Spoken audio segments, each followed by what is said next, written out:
Hi friends, welcome to Madhu Karthik vlogs. A food item అయినా వాళ్ళ ఏరియాని బట్టి డిఫరెంట్ స్టైల్స్లో డిఫరెంట్ కాంబినేషన్స్లో చేస్తూ ఉంటారు కదా. నేను ఇప్పుడు మినపరొట్టి చాలా సింపుల్గా టేస్టీగా ఎలా చేయాలో చూపిస్తున్నాను. దీనికోసం నేను ఈక్వల్ క్వాంటిటీలో మినపప్పు బియ్యం తీసుకున్నాను. అంటే ఒక కప్పు బియ్యం, ఒక కప్పు మినపప్పు తీసుకొని నీట్గా కడిగి ఓవర్ నైట్ నానబెట్టాను.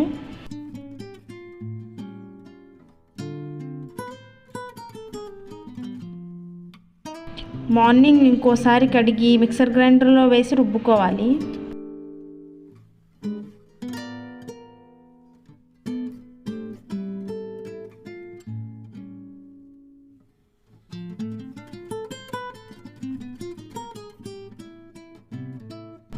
ఇలా మెత్తగా రుబ్బుకున్న పిండిలో నేను హాఫ్ కప్ గోధుమ నూక, ఒక స్పూన్ సాల్ట్ వేసి నీట్గా కలుపుతున్నాను.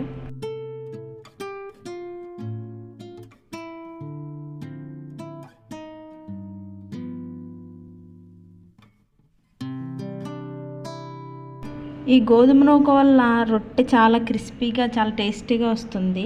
ఇప్పుడు దీన్ని 5 minutes మూత పెట్టి పక్కన పెట్టుకోవాలి.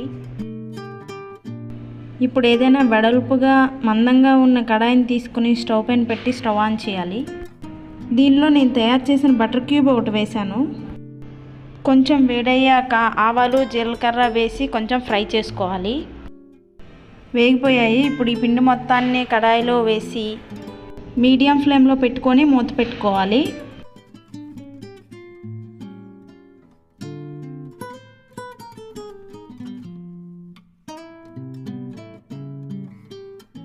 పది నిమిషాల తర్వాత మూత తీసి రొట్టెని ఇంకో వైపు తిప్పి ఇంకో 5 నిమిషాలు మూత పెట్టుకోవాలి.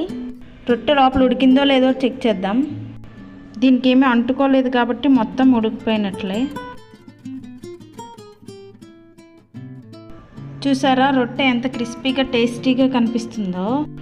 ఈ మినపరొట్టె ఏ చట్నీతో అయినా బాగుంటుంది. ఉల్లి చట్నీ, పల్లీ చట్నీ, అల్లం చట్నీ, బొంబాయి చట్నీ. నేనైతే ఉల్లి చట్నీ చేశాను.